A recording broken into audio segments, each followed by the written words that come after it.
Hello' everyone, welcome back my channel. আজি অন্য এটা দিনৰ সৈতে আপোনালোকৰ ওচৰত আহি গ'লোঁ। এতিয়া মই বেটাক স্কুলৰ পৰা আনি ৰন্ধা বঢ়াত লাগিছোঁ। তো সি ডিমাণ্ড কৰিছে নিমখীয়া পিঁয়াজ দিয়া ভজা পিঠা খাব, তাৰ বাবে পিঠা বনাই আছোঁ। এইফালে মই ভাতো পাতি দিছোঁ।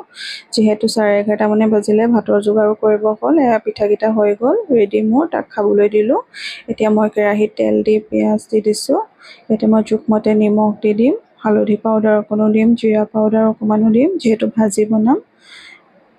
ভাজিৰ বাবে মই পিঁয়াজখিনি ভালদৰে মছলাৰ সৈতে মিক্স কৰি ল'লোঁ। এনেদৰে ভাতকেৰেলা আৰু আলু কাটি থৈছিলোঁ, এইখিনি মই ভালদৰে মিক্স কৰি ল'ম। জলকীয়াও দি দিলোঁ, মিক্স কৰি মই ঢাকি দিম ভাজিখিনি সিজিবৰ বাবে। মাজতে এবাৰ লৰাই দিম। লৰাই দি এতিয়া মই ঢাকন গুচাই ৰঙা কৰি ল'ম। এফালে আকৌ মই ঘৰতে লোৱা ডাঙৰ মাছ আছিলে, গ্লাছ কাৰ্প, সেয়া ফ্ৰাই কৰি আছোঁ মাছৰ আঞ্জাৰ বাবে। আজি কচুৰ সৈতে মাছৰ আঞ্জা বনাম। এয়া মোৰ ভাজিখিনি ৰেডি হৈ গ'ল, দেখিছেনে? এয়া মই কচু সিজাই বাকলি গুচাই লৈছিলোঁ, গুটি কচু। বিলাহী দুটা এনেদৰে ডাঙৰ কাটি লৈছোঁ, পিঁয়াজ কাটি লৈছোঁ, জলকীয়া কেইটামান লৈছোঁ। কচুখিনি ধুনীয়াকৈ মই সিজাই লৈছোঁ। বিলাহীখিনি চপাৰত চপ কৰি লৈছোঁ মিহিকৈ। মাছ ফ্ৰাই কৰাও হৈ গ'ল। গোটেইখিনি মই প্ৰিপেয়াৰ কৰি লৈছোঁ আঞ্জাৰ বাবে।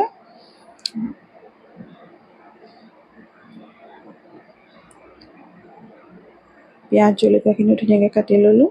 এতিয়া মই মাছ ফ্ৰাই কৰা কেৰাহীটোতে তেল অলপ আছিল, তাতে মই পিঁয়াজখিনি দি দিলোঁ, নিমখো দি দিলোঁ জোখমতে। দি পিঁয়াজখিনি ৰঙাকৈ ভাজি ল'ম। দেখিছেনে, ৰঙা হৈ গ'ল। এতিয়া ইয়াতে মই চপ কৰি থোৱা বিলাহীখিনি দি দিম। কেঁচা জলকীয়াকেইটাও ফালি দি দিছোঁ। এতিয়া মই চপাৰটো ধুই পানী অলপ দি দিম। পানী দি মই ইয়াতে আঞ্জাৰ বাবে যি যি মছলা দিবলগীয়া আছে সেইখিনি দিম। প্ৰথমে দিম নহৰু পিচ আধা চামুচ, হালধি পাউডাৰ আধা চামুচ, জলকীয়া পাউডাৰ আধা চামুচ, জিৰা ধনিয়া 1 চামুচ দিম ফুলকৈ। এতিয়া মছলাখিনি ভালকৈ মিক্স কৰি ফ্ৰাই কৰি ল'ম তেল ওলোৱালৈকে। এই মছলাৰ পৰা তেল ওলাই গ'ল, দেখিছেনে? এতিয়া মই ইয়াতে কচুখিনি দি দিম, সিজাই থোৱা কচুখিনি দিও ভালদৰে মছলাৰ লগত মই ফ্ৰাই কৰি ল'ম। এয়া কচুখিনিও ফ্ৰাই কৰা হৈ গ'ল। এতিয়া মই আঞ্জাখনৰ জোখমতে পানী দি দিম। পানীখিনি ভালদৰে উতলিব দিম। এয়া উতলি গ'ল। এতিয়া মই ইয়াতে ফ্ৰাই কৰি থোৱা মাছকেইডোখৰ দি দিম। আজি গ্লাছ কাৰ্প মাছৰ সৈতে গুটি কচুৰ আঞ্জা বনাইছোঁ। মই কচু খাই বিৰাটেই ভাল পাওঁ। প্ৰায় মানুহে ভালেই পায়, আপোনালোকে কেনেকুৱা পায় জনাবচোন বাৰু।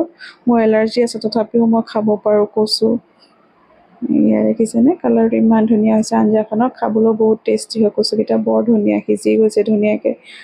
মোৰ ভিডিঅ'বিলাক চাই কেনেকুৱা লাগে জনাবচোন, ছাপোৰ্ট কৰিব প্লিজ।